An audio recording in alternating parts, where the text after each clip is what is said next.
a rich man's world. I have turned the soul of this beautiful land, but that beauty a rich man's world. I have turned the soul of this beautiful land, but Hello to everyone out there listening. My name is Brad Siegel, and I'm the host of Red Lens, a political photography podcast. I'm really excited about today's guest, David Bacon.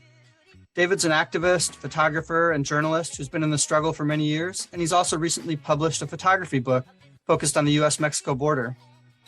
As someone who's also an activist in many of the same struggles in a different city, and who also believes in the power of photography to tell the stories of working people and communities fighting against injustice and surviving in the midst of unjust systems, I've admired David's work from afar for many years.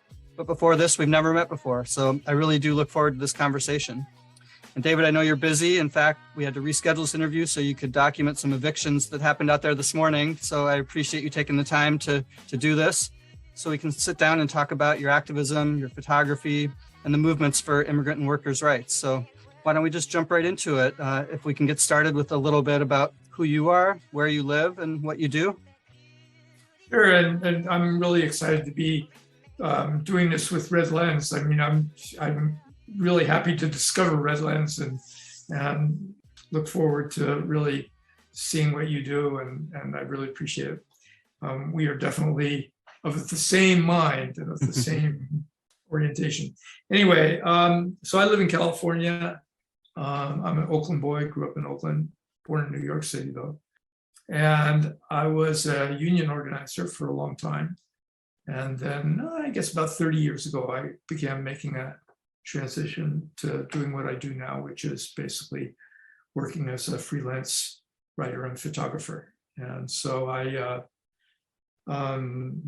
because of kind of where I came from, what I write about and what I take pictures of comes out of that experience. So it's all basically around working people, documenting the lives of working people, which is an enormous, since practically everybody works. So for those 1%ers, we don't have to.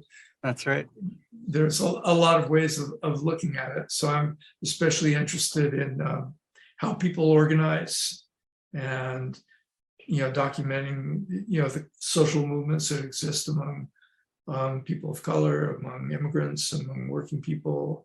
And I'm really interested in workplace photography, and do a lot of that, and especially farm workers, because I worked for the Farm Workers Union, which was one of the life-changing experiences of my life back in the 70s. It was sort of natural to begin taking photographs of what I already knew something about.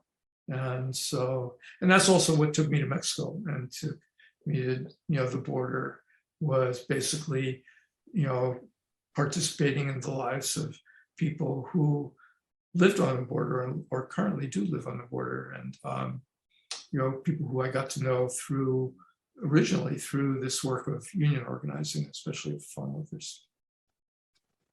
That's cool. So I was going to ask what union you organized with. It sounds like United Farm Workers. Well, that was one of them. And then I also I was a factory worker in Silicon Valley, and then worked as an organizer for the United Electrical Workers, the UE. One of the best unions. Hey, there we go. And also the Molders Union for foundry workers. And then I've been a member of the, originally I joined as a result of participating in an organizing drive. I joined the International Typographical Union, which then became part of the Communication Workers of America. And so I'm part of the Newspaper Guild. And so I've been a member of the Newspaper Guild actually off and on since the 1970s. And I still am. I'm the least important elected officer of my local, which is the co-chair of the freelance unit of our local, guild union, which is called Pacific Media Workers Guild.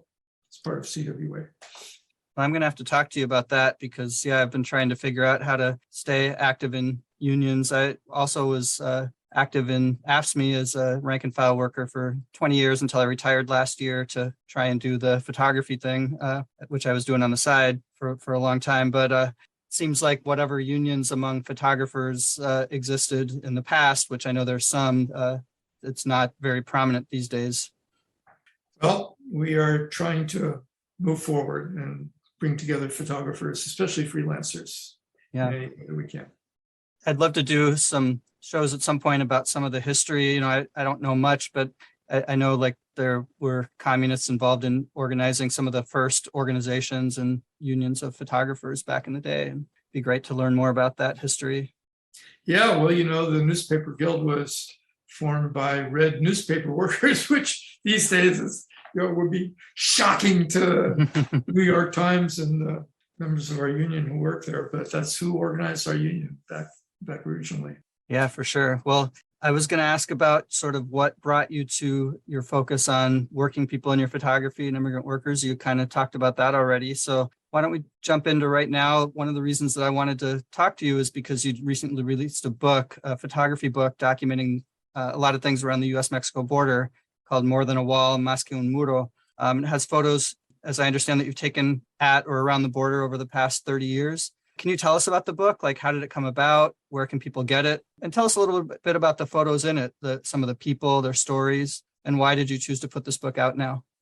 Sure. Well, as you said, the book, has photographs and then also oral histories, some narratives that I've taken or interviews that I've done that go back 30 years. And the book comes about through my own experience of becoming a immigrant rights and cross-border activist. So, and that began even before I was a photographer, really. When I was a union organizer, a lot of the unions that I worked with were trying to help immigrant workers to join. And so that got me interested in people's experiences as immigrants, and which led me to try to understand why people were uprooting themselves in the places that people came from and undertaking what was clearly a very dangerous journey to arrive in a society in which they were people generally, economically, for sure, on the bottom. What made it worth people's while to do this. And I wound up actually writing several books about that. One was called Illegal People.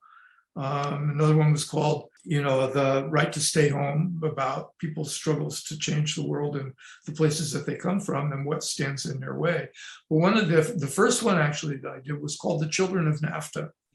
And what this book was about the organizing that went on the border primarily in response to not just the trade agreement itself, NAFTA, the agreement, which went into effect in 1994, but the kinds of economic changes that were imposed by the U.S. on Mexico that predated that as well, too. You could go back all the way to, you go back to the seizure of half of Mexico in 1848. That's right. I live on land that used to be part of Mexico. So exactly, it's a long, long history here. But what that did was it got me interested and involved in supporting the efforts of people to organize on the border. I got to, when I went down to the border, got to know people.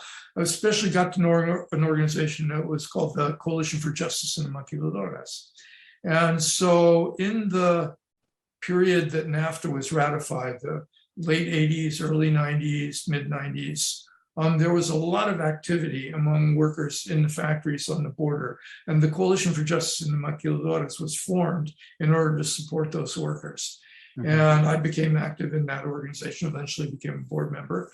And what we did was we tried to mobilize the resources, especially of unions, churches, community organizations in the US and Canada, to support what workers were trying to do and change. And so as part of that, of course, I began doing what I always do, is talking to people, interviewing people, writing about them, writing about what was going on, taking photographs of them. And especially there was one strike that took place in the late 1990s in Tijuana at a factory called Han Young. And this is a contract factory that made shipping containers for Hyundai. the giant Korean conglomerate. And this strike actually had its origins in a land struggle. Because of the development of the factories on the border in Mexico, it attracted many, many, many people from southern Mexico who were having a hard time surviving, partly because of the trade agreement. Because of NAFTA, yeah. Because of NAFTA, right? And they wound up being coming to the border to look for work. And of course, there was no effort to provide housing for anybody. And so people would create these settlements at the edges of cities like Tijuana that they called communities of resistance. In fact, there's a section of this book that we've been talking about, More Than a Wall, which is called Communities of Resistance, which looks at the settlement of these communities. And they were very hard-fought struggles. The people who led those struggles often found themselves imprisoned for a year, 2 years, 3 years for leading them, even though originally the Mexican Constitution it said that people had the right to settle on land that belonged to the federal government, because after all, it was the people's land. At any rate, there was one community on the outskirts of Tijuana that I documented that was called Maclovio Rojas, and the photographs are in the book of this community and what it looks like, and the people who live there. And the people who became active in that struggle, a lot of them worked in this factory called Hanyang. And so it was sort of like a natural progression that people then began battling with the factory owners over the conditions in the factory. It was an extremely unsafe factory. And that led to the organization of an independent union and 2 strikes by that union. And so I was very intimately involved in trying to help those workers and to take photographs of what happened with them and bring support, from the north down to help their strike succeed. So here I was, sort of being the same kind of labor activist I've been as an organizer, but also at the same time carrying a camera, interviewing people, writing articles. Eventually, it became a big chapter in this first book called Children of NAFTA. And the children of NAFTA, after all, are those people who NAFTA created, the workforce on the border and the people who were displaced. And of course, the book actually looks at what actually happened to real children as well, too. So at any rate, that's sort of what the idea of the book is that, we think of the border as the wall, really, right, in this country. And so I made a concession to that by putting in at the first part of the book some photographs of the wall so that we can really see what we're talking about here. And so some of the photographs show the wall as you see it in the pages of the New York Times with these vertical iron bars that rise up 18 feet and looks very impassable and very, forceful. And even that wall, I think we got sold a bill of goods on that one because it didn't produce any jobs to build this wall, really. It's going to rust, and eventually 100 years from now, it's not the Great Wall of China. It's going to rust down into the dirt around it or the ocean where it goes into the ocean. But it replaces earlier walls because the wall building on the border actually started in the late 1980s, early 1990s. President Clinton was a wall builder. Yep. Clinton, and those walls were actually made of disused metal plates that were parts of landing strips that were used by the military, and they got repurposed into sections of the wall. And so the old sections of the wall look like this, big plates of iron, steel plates where the border is. And then you see how irrational the whole thing is, because there are places where the wall just simply stops. Yep. And there's nothing there, right? Even the modern wall, it just sort of stops. Yep. So, why don't people just simply walk around it? Obviously, right? I mean, the whole thing is what it really shows us is that the purpose of the wall is symbolic and political on this side of the border. It's to get votes for Trump. It's to get better appropriations for the Border Patrol and the Department of Homeland Security. So part of the book looks at the wall. It sort of deconstructs the wall. And then I have pictures of people who every Sunday at this park at the western edge of the wall, which is in Tijuana, a place called Playas de Tijuana, the beaches of Tijuana, where the wall goes into the ocean. And families come on both sides of the wall and meet each other at the Is that wall. like Friendship Park? Is that where Friendship Park, that's Yeah. it. Yeah, what an ironic name, right? Anyway, they come, Friendship Park on the Mexican side. On the U.S. side, it's called, Memorial Park, because it was supposedly named after this little pyramid. There was a memorial that showed where the border is. Which I've heard it's closed right now, actually. I have a friend who was trying to go to see her mom on the other side and was really distraught that she wasn't going to be able to. I don't know if that's temporary or permanent or. Yeah. I'm not sure. I mean, it's the capricious nature of the Border Patrol and the regulations. And of course, this is happening under Biden and not Trump, right? Under Trump, Yep. people, families could do this. They were very emotional scenes, as you can imagine from your friend, that people who haven't been able to see or touch each other for years meet. And there's one place where there's this sort of part of the border fence is this mesh with these little holes about half an inch wide. And so you can stick your finger through, and the person on the other side, the Border Patrol used to allow people to come to that section and stick your finger through and touch, right? And every now and then the Border Patrol, in the great goodness of their hearts, would open this door in the wall, and families could go to the door and they could hug each other. So it just, the pain of separation is really what it's about. And so I have some photographs that show this, and then also detention centers here in the US, which are really part of this whole system as well too. But then what the book does is it says, okay, the premise of the book is that the border is a region that is more than just a wall. Yes. And so let's look at the people who live there. After all, Tijuana is a city of 1 million people, 2 million people by now. So is Juarez, Matamoros, big cities, right? The border is a very heavily populated place. It's on the Mexican side. It's not like it was, 50 or 60 years ago. In fact, I often say, the industrial workforce of Southern California lives on the other side of the border, and the factories are on the other side of the border too. So the book tries to show the communities of factory workers and the social struggles of factory workers and the communities of resistance that people have set up. It also, being my own way of looking at the world, it looks especially at farm workers.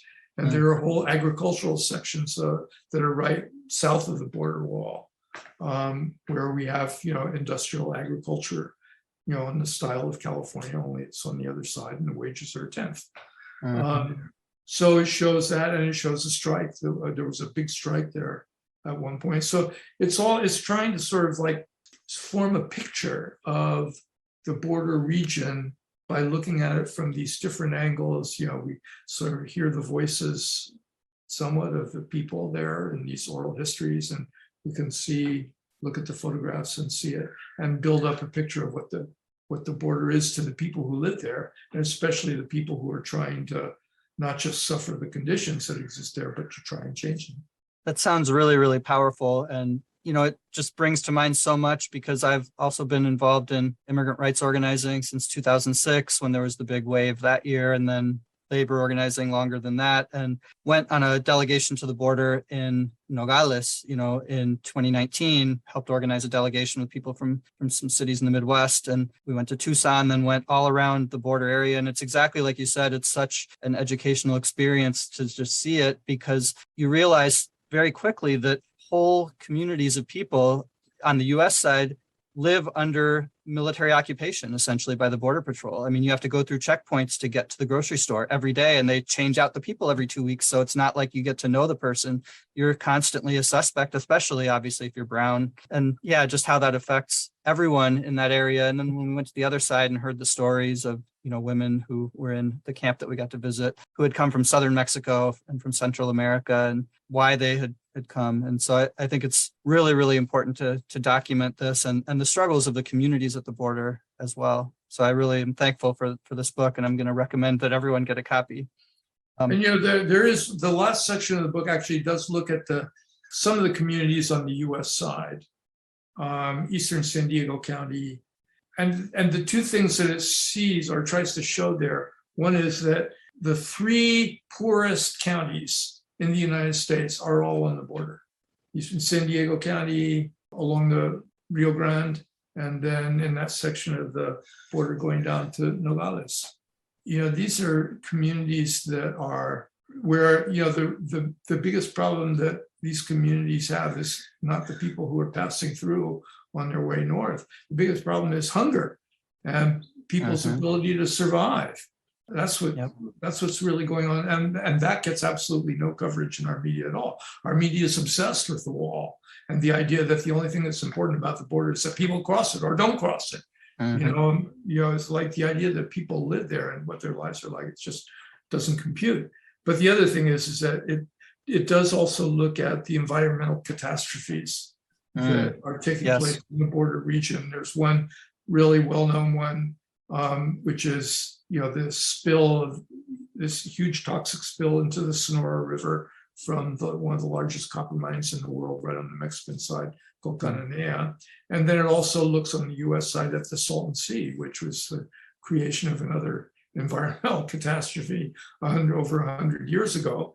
And it's now drying up, and now the dust and the pollutants that the dust contains from this drying up body of water have created an environment which is pretty horrible for a lot of the people who live there. And and through this area runs the border, runs the line, right? And you can see, the impact of environmental catastrophe. It crosses the border as though the border isn't there. So you can make the line in the sand, you can build the wall, but people are going to suffer the impact of the catastrophes regardless of which side of the border that they're on.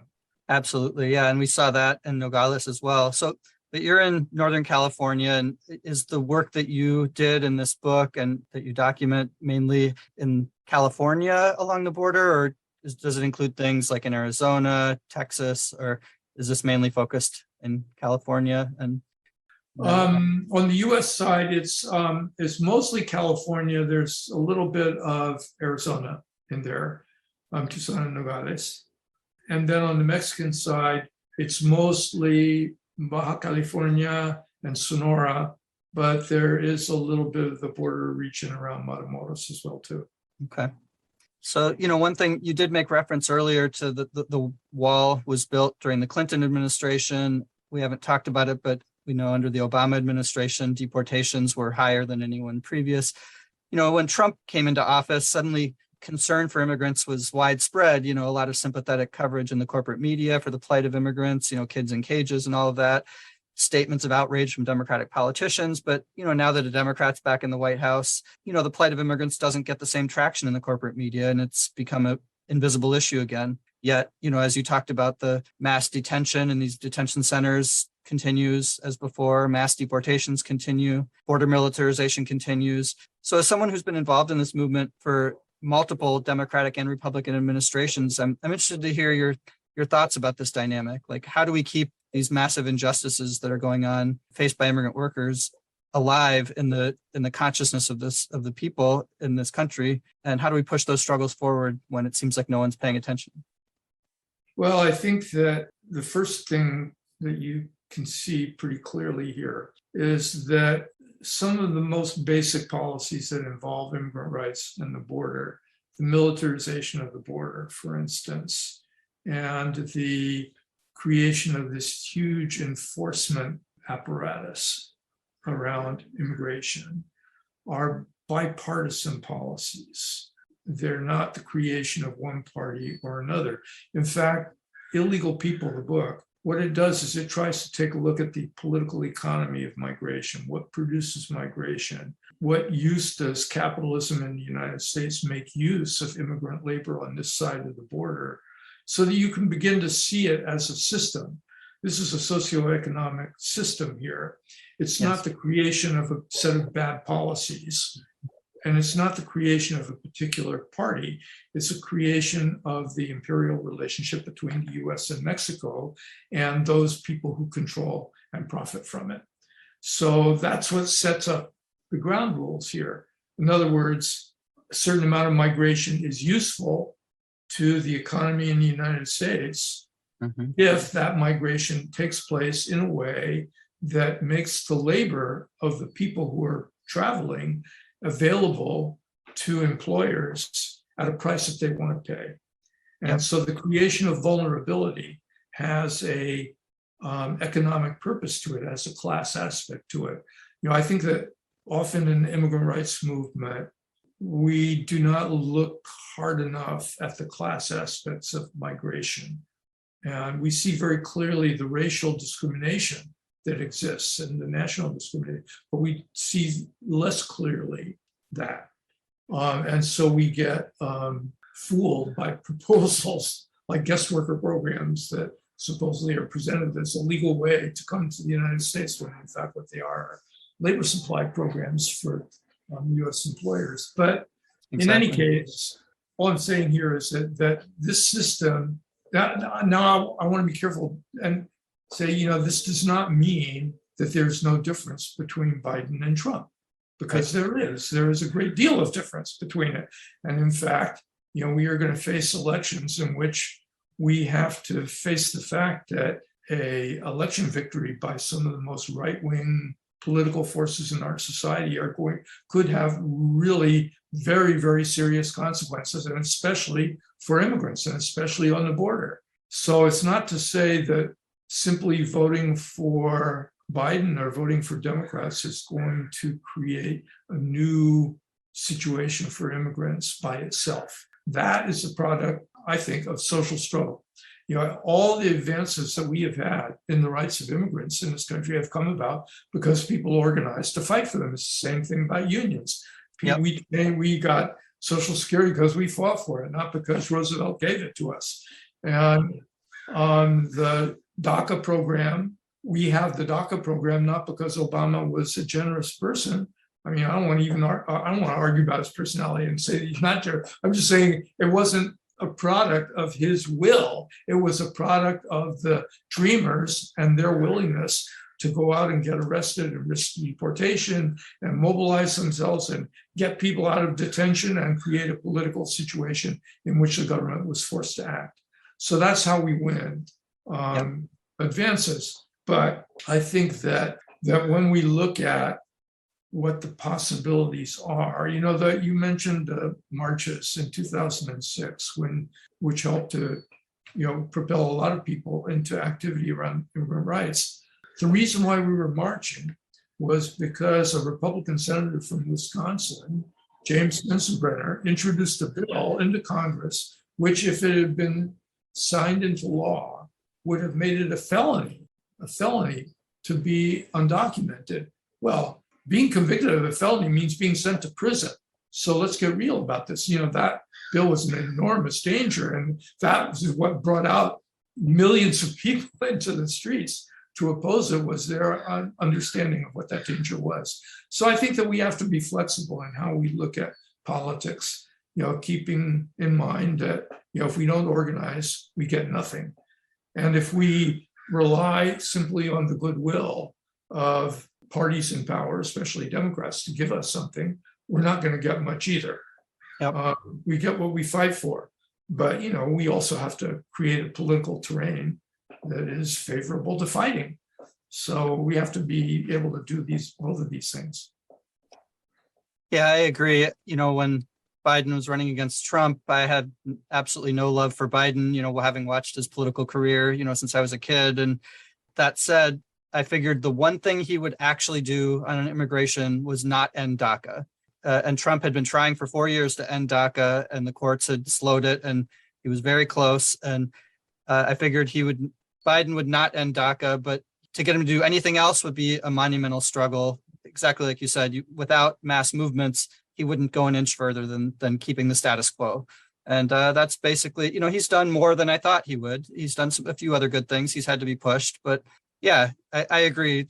Trump or whoever it is in 2024 would be a monumental danger to immigrants. And, Biden isn't going to make things better, but gives us a terrain where we can struggle to at least hold the line and possibly make some advances.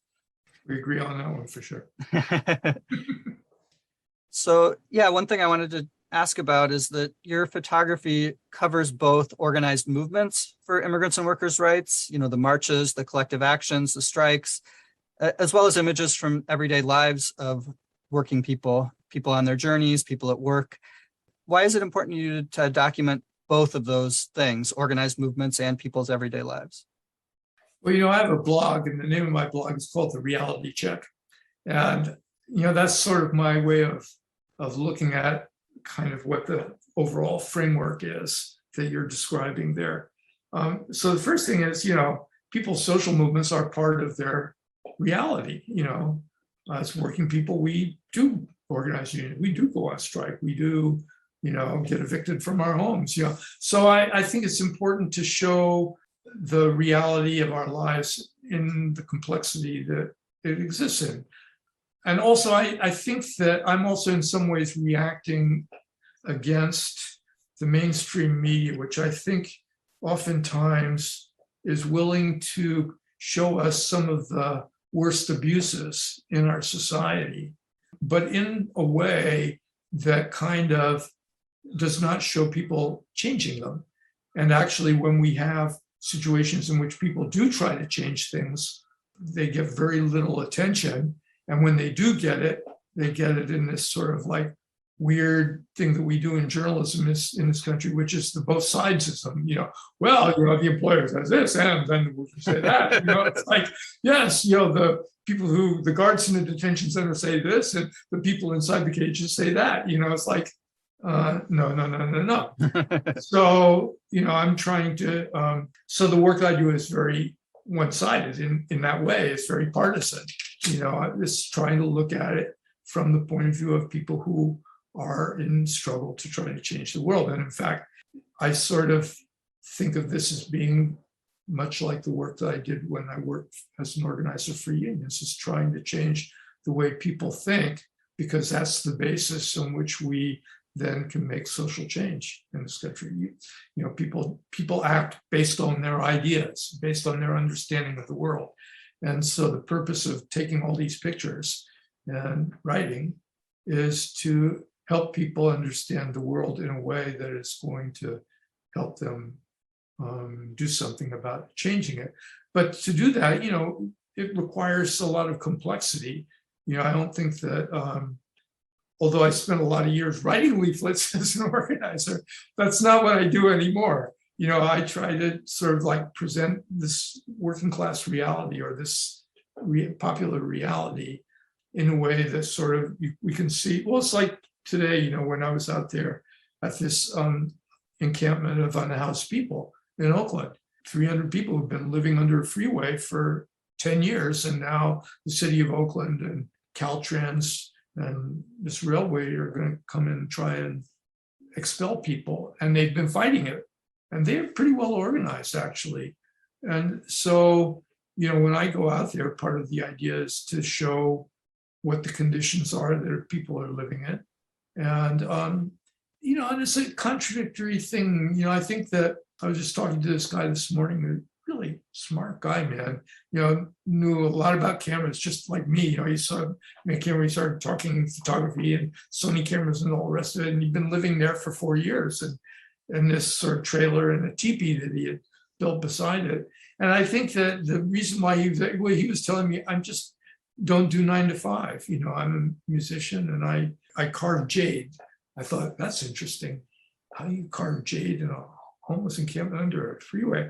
How do you protect it? Because theft is a big problem in encampments like that. So, but the thing is that here's somebody who wants to live off the grid in a way. And I've talked to other people who are out there, and I'm not saying that people are homeless or unhoused by choice.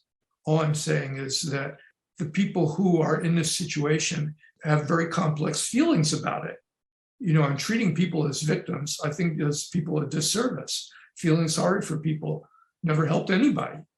So I'm trying to show who this guy is and who the people are who are living there, and also the injustice of along come these municipal agencies and the authorities and just evict people with, incidentally, no place for people to go, right? I mean, Oakland has thousands of people living on the street here and 500 shelter beds, I mean, get real. So it's trying to show the injustice of it, trying to show who the people are, trying to show how people organize about it. That's sort of like the complex reality of people living there. And I also want to say, I'm not the only person that does this kind of stuff either. We have a whole photographers group, art group that does that. But I've met other people out there who are, including people who work for some of the new web news sites that have become kind of real loyal followers of what goes on there under the freeway. So I think that there are a lot of people who try and look at this kind of documentation in this kind of a way. Yeah, so let's talk. I'd love to hear a little more about the movement photographers or documenters group that you have out there. In the aftermath of the George Floyd uprising here, several of us who had been doing this since before that got together and created what sounds like a similar group. That group isn't functioning anymore, but several of us are working on other projects. Yeah, tell me about the organization that you have out there for photographers or documenters. Well, I think these kinds of organizations of photographers, they come and go. They don't have a nice forever. Ours is called Class Conscious Photographers. We even have a name. And we first started coming together, I think about 7 years ago. And that was all about another eviction of unhoused people. This one in Silicon Valley in San Jose along Guadalupe Creek. And some of our first, activist members went down there to document that morning when the police got there. And they were also anti-eviction activists too. I remember, even before we organized it, one of our co-conspirators, Charisse Domingo, she took these pictures. There was a housing struggle in East Palo Alto on the edge of Silicon Valley, an poor African-American community, where they were going to take this apartment house that had a lot of people living in it, and they were going to raise it down and build an IKEA. And so they had these big fights at the city councils there. And Charisse went in there and she documented the apartments and the people living in the apartments. And then they made these huge prints, and they would go down to the city council meeting and they would hold up the prints in the audience to force the city council members to deal with what they were doing. Anyway, that was sort of like the genesis of our group. And since then, we've done a lot of different things. We've had different kinds of exhibitions. We started out by doing some in some, exhibition spaces here, but we've done street shows of, where we put in fact, one really funny story is we did an exhibition about housing, and we put the photographs, made prints of the photographs and put them on these two great big plywood panels and attached them to a chain link fence in East Oakland that was near a arts organization that we're really close to. And so we had our, little party, the reception, the opening and everything for it. And then a week later, the panels vanished. We went, what happened? We tried to talk to her, where'd they go? Did somebody run? We couldn't figure out what happened to them. And so, eventually we had to remake the panels and take them other places. And then when our members started going down to this unhoused encampment where we've been acting recently, well, lo and behold, one of the panels somebody had used as sort of like a wall for the shack that he had built to live in. So, all right, there you go. Whatever.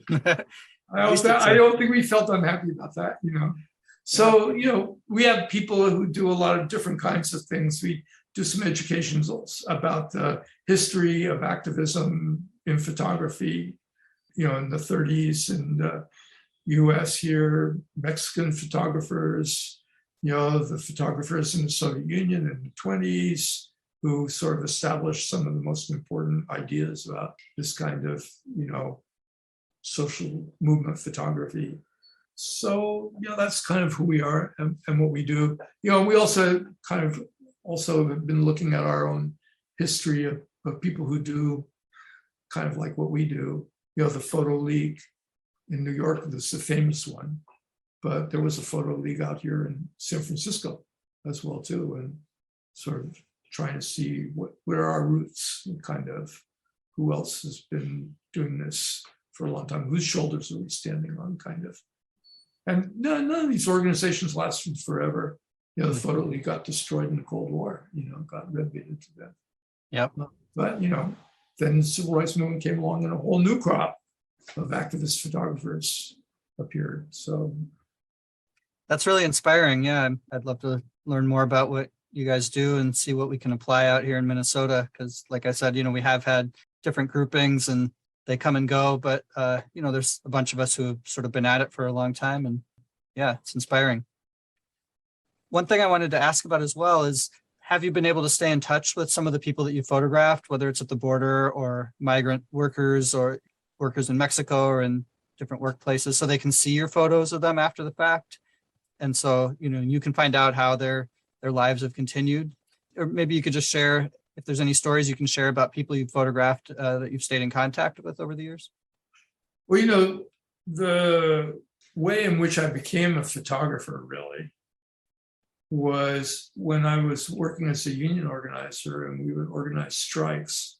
And I would grab a camera and take pictures of strikers on the picket line, and then we would hand out the prints to everybody, and we would joke with each other about, you're going to take them home and show to your kids how you are standing up for justice. And 20 years from now, you'll show these to your grandkids and show them what you did. And so it was sort of a morale builder and help people to feel what they were doing was important. And then got this idea that we could kind of send them to labor papers, and maybe people would send us money to help support the strike. And so it had a very utilitarian aspect to it. And it came out of this idea of the relationship between, the people who were in the pictures and the taking of the pictures, what are they for, right?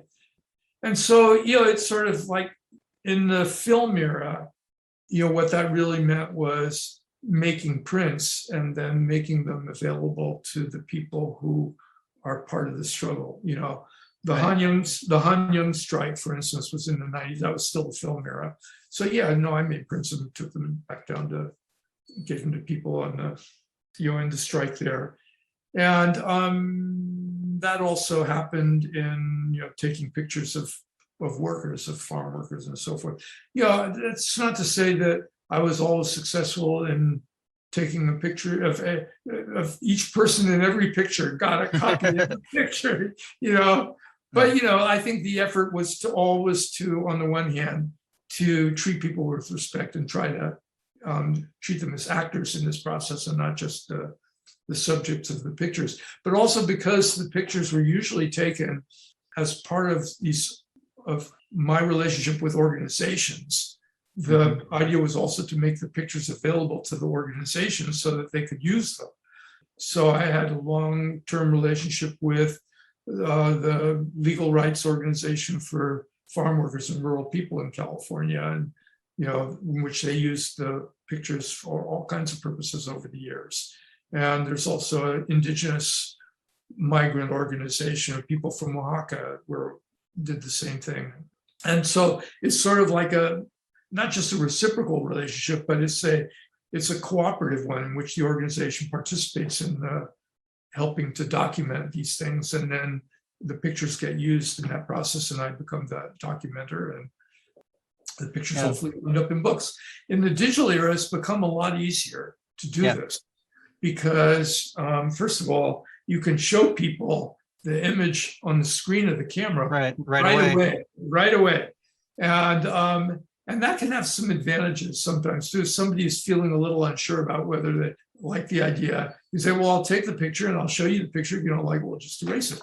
And usually, in fact, I have yet to meet a person who says, yes, erase it, the other way around. And then also people have Facebook accounts, they have Gmail or whatever. So we can send the pictures to people and or put them up on a Instagram or not Instagram, but a Flickr site in which, and people then can download them and do with them what they want.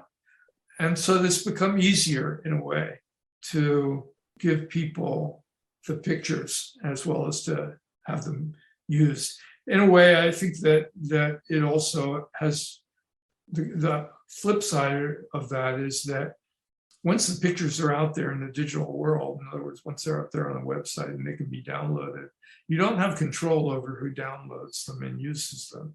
And so for a freelancer, first of all, that can be problematic because people download them and use them without attributing them and paying you, especially. Right. But also, I haven't had really bad experiences with the pictures being misused for bad purposes, but I think that it's possible. And I don't know that there's a way of preventing that, really.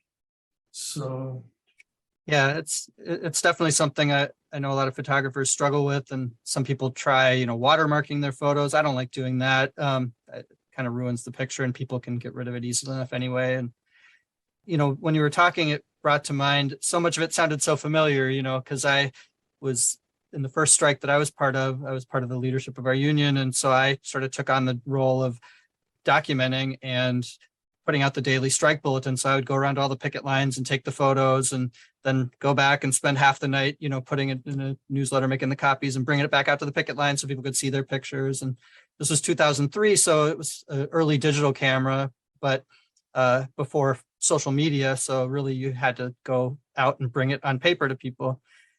This past year, I was asked by the Minneapolis Federation of Teachers when they went on strike to document their strikes. So I was out at their picket lines every day, come home, edit them all, put them up, and everyone sees them and, loves them and, or hopefully loves them. But yeah, no, it's powerful when you can sort of be part of a movement and documenting it in that way. And that way you're more likely to have the trust of the people that you're photographing. And you have that relationship where you're not just there as, to try and get prize winning photos or whatever. You're wanting to document the struggle. That's right. Absolutely.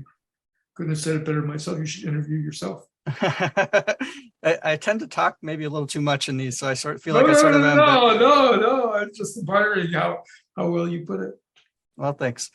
One thing I wanted to ask about, and this is something with immigrant rights organizing that we struggle with here as well, is how do you deal with possible risks that people who are undocumented or in sort of gray areas of documentation may face from having their photos published?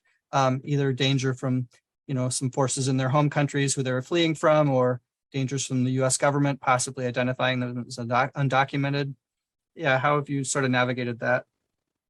Well, I think that the unions I worked for as an organizer were almost all of them unions where we had a lot of undocumented members.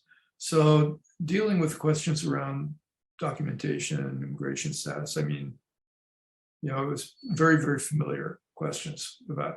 And in strikes, you have to also deal with this question of, the danger to people. It's a different one from the one you're raising about people's pictures and what happens to them. But people who are don't have papers are in a vulnerable situation, period, the end. People don't want to get deported. They don't want to do things that are going to risk it. So the first thing is that you have to talk to people about it when there is a risk involved. Now, if we have a picture of a big strike somewhere and there's a big picket line and there's 100 people on the picket line, and we know, just because of who we are, that a lot of those people don't have papers. Well, but the picture doesn't say anything about whether people have papers or not. Maybe a picture says workers are out there on strike, right?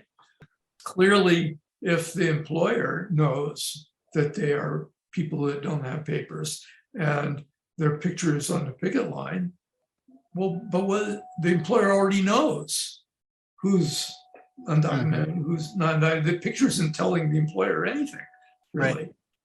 So you have to sort of use your head and sort of see what the situation is. But in a situation in which the photograph, and especially how it's being used, identifies somebody as undocumented, then you have to talk to people about what the actual situation is and give people the right and the ability to make some decisions about whether or not they want to do this. And I'll give you an example. I did a book about migration that was a book of photographs and oral histories called Communities Without Borders. And the book was, I was working on the book in 2005 and early 2006. And we had the book ready to go to press. This is being published by Cornell, Lock Press. And in the book, Well, there were two oral histories. One was of a guy who had worked in a meatpacking plant in Omaha, and there had been an immigration raid, and he tells a story about how he hid in the air duct of the bathroom while the immigration agents were below for 12 hours. And this is a very moving story about it. And so, and I interviewed him and taken his picture, and, and it was all going to be in the book. And then there was another interview of a guy who was a farm worker in California living in a kind of reed hut that he had built on the edge of the Russian River. And he talked about his border crossing experience and also sort of being kind of a political activist as an indigenous migrant. So then in the spring of 2006, Sensenbrenner came along and introduced 4436. And I thought, oh shit, sorry, you can't use that on the air. You'll have to put that on. That's okay. You can use any words you want. This isn't radio. I'm used to radio. Radio, we have to. Right. Anyway, I thought, oh my gosh, what are we going to do here? Because if it becomes a felony, what we're doing is we are providing, all that's necessary for somebody to be arrested and whatever. So I went back to the people who are in the book, telling their immigration stories, their border crossing stories. I didn't do this to a lot of the people in the book, but to those two people in particular.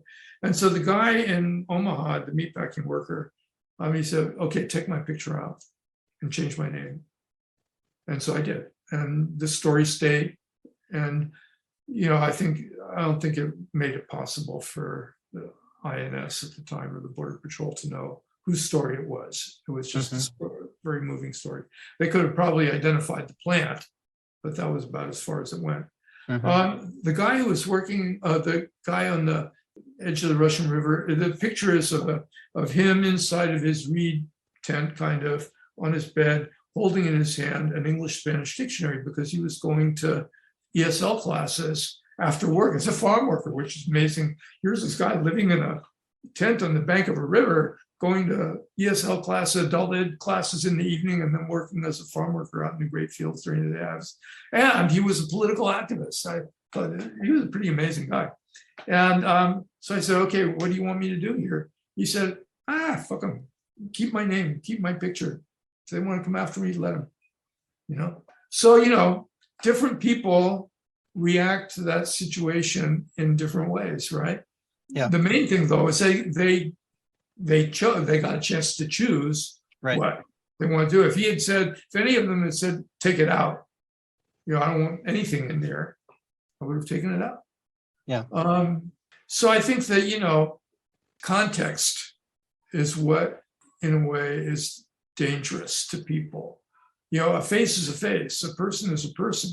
And, I guess you could possibly have a picture of somebody.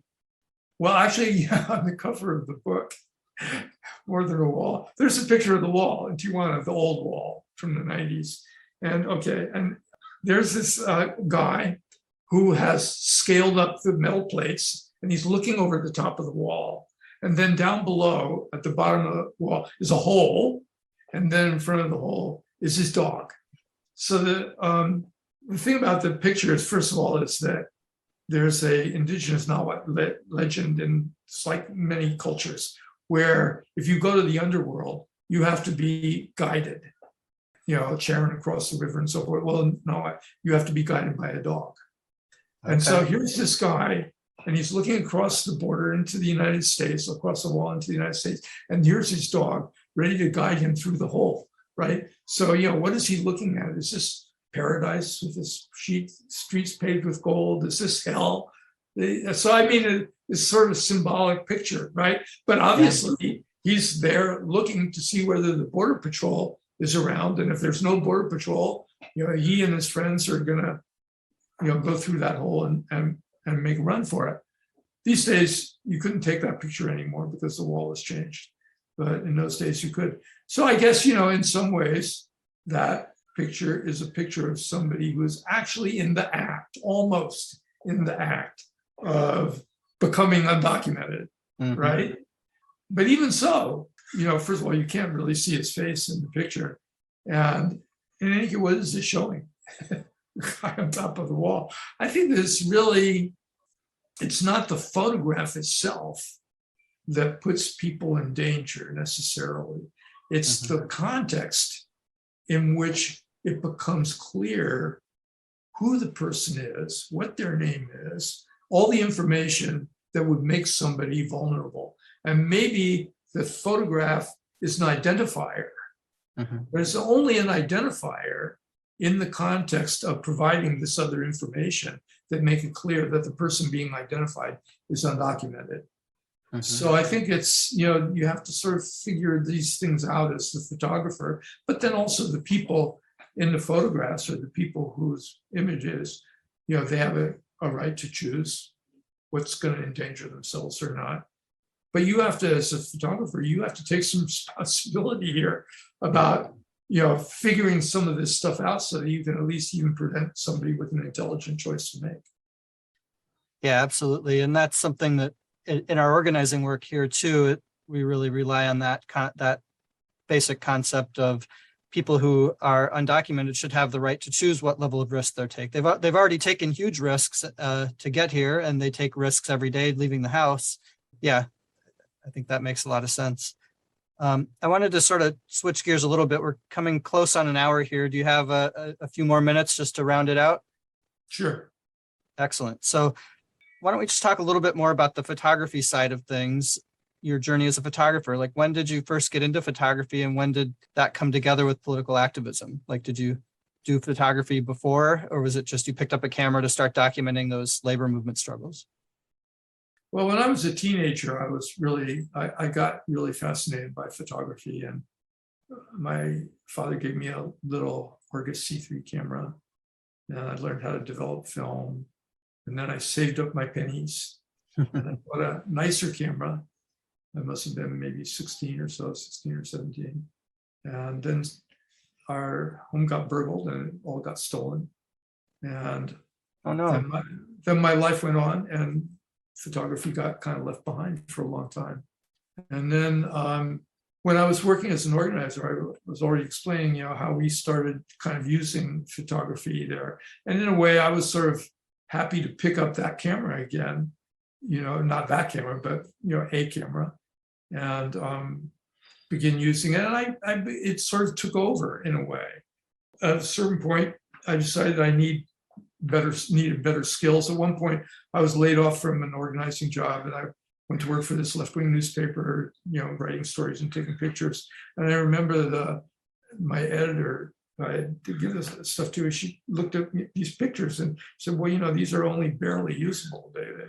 You have to look at the light, David. Pay attention to the light. My first good piece of good advice, right? Right.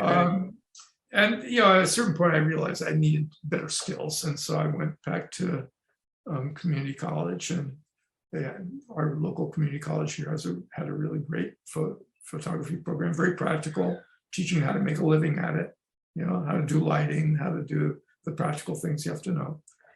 So that, was sort of like, I was still working for unions and still working as an organizer, but it was becoming more important to me doing this kind of work. And eventually I decided I wanted to sort of see if I could make a living at it. And so there was a period of a few years where I was sort of trying to make this transition, and I would I would take these temporary organizing jobs and organize somebody's campaign about something. We had one for CWA where they had all these workers who was working in this boiler room selling phone service for Sprint to Latinos called La Conexión Familiar. CWA asked me to run the campaign against, and they all got fired. Sprint fired them all. So we had a big campaign about that. And so I got hired to run that campaign, and of course took pictures of it all as we were doing it. But and so the bank account would sort of climb back up as I was getting a paycheck, and then the campaign would end, or I would say, okay, it's time for me to try again, and then the bank account would fall back down because I wasn't able to make enough money at it for a while. And then over time, I guess I was able to eventually, piece together a living. I was married to somebody else who did have a paycheck, so that sure helped. And after a while, I was able to make a reasonable contribution to our family's income and didn't have to take those temporary jobs anymore. But it took a while. It took a while to do it. Yeah, for sure. So do you have any other book projects or photography projects that you're working on now? Oh yeah, no. I have a show that's going to open in October at the library of the University of California in Merced, which is the system's newest campus out in the San Joaquin Valley. It's sort of like the campus that the university was forced to organize for the children of farm workers and the children of rural people in California. So, and this one is a show about the last 2 years of COVID and the heat dome in the lives of people in the San Joaquin Valley. And so it's 67 photographs and some oral history panels. And it's sort of like trying to see at least what I saw. I won't claim this is the story of what happened to people. It's a little piece of that story, but it's what I saw of it. So that's the new show. And I always have, like every photographer, I always have hopes that there will be a book. Yeah, we'll see. I always have hopes, for sure. that's great. So I'll ask the obligatory question about camera gear and what kind of camera do you use? What kind of lenses? Just talk about that a little bit. Well, in the film days, I used Contax cameras, and I used them because of the Zeiss lenses. And they were expensive. I had to save up the money to buy them, but it was worth it because, it's like, the lens is what creates the image, and, a good lens allows you to do things that poor lenses don't. And the Contax cameras, they were very temperamental cameras, kind of, but I loved them. They were very, very well made pieces of equipment.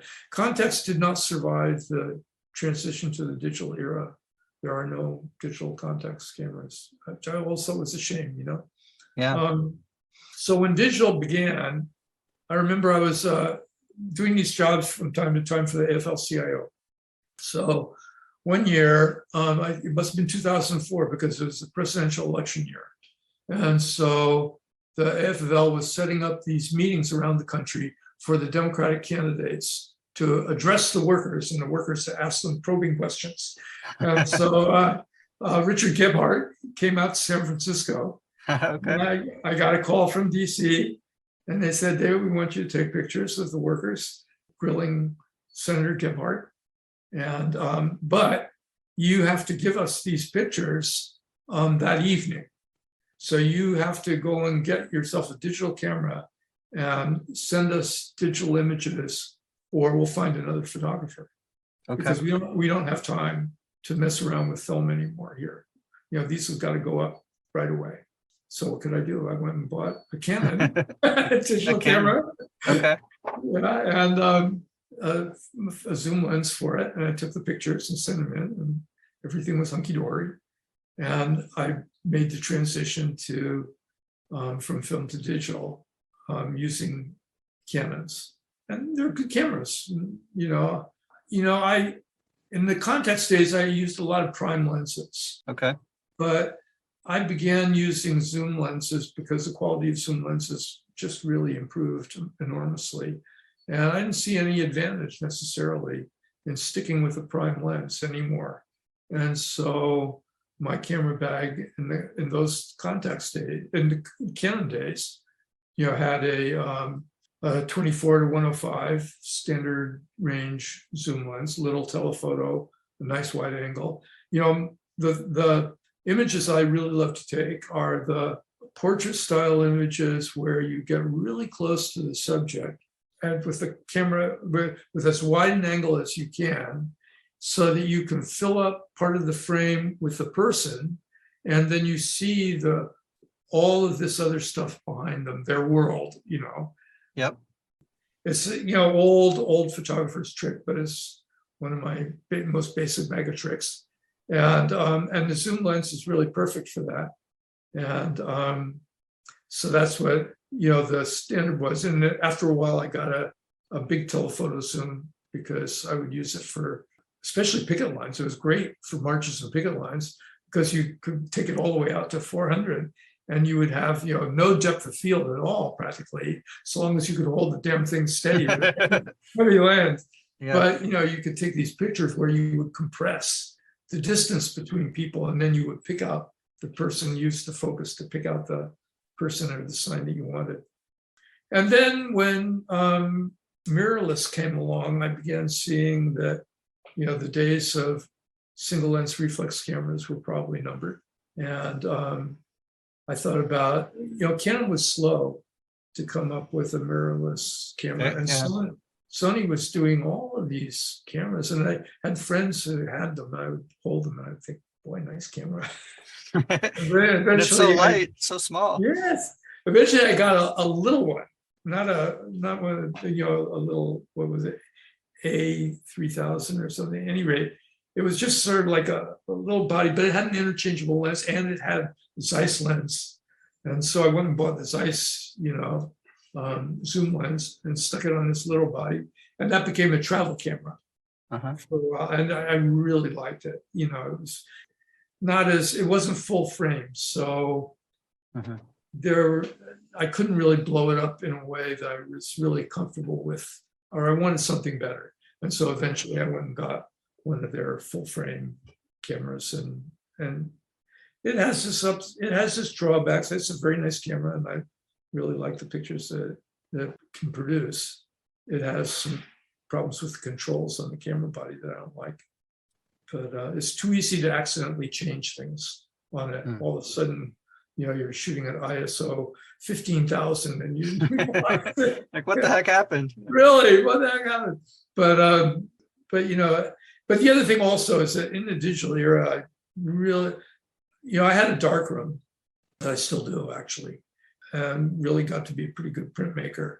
And then the digital era came along and everything sort of changed. But I thought that the darkroom is actually a good training for Photoshop and for learning how to digitally, deal with your images, because basically all the adjustments are really come out of what we used to be able to do, although in a much more difficult way in a darkroom. Absolutely, yeah. Dodging and burning or reducing exposure, yeah. But the thing is that, and the same lesson being that, nothing comes out of the camera perfect. You have to be willing to put the effort into working with your images just the same as you had to do with the film and the printing in the days of the darkroom. If you just think that you can pull a digital image out of your camera, even if it's a nice expensive one, and that's gonna do it for you, well, I don't know. I don't have much respect for that. I think you have to be willing to put the time in. Yeah, I agree. My first camera was a Canon AE1 back in the film days, and I still have it. I still use it sometimes, but once digital started, I just got little point and shoots for a while and didn't have a good digital camera until now. I shoot Sony A7 III. Yeah, that's mine too. Oh yeah, I love it. I love it.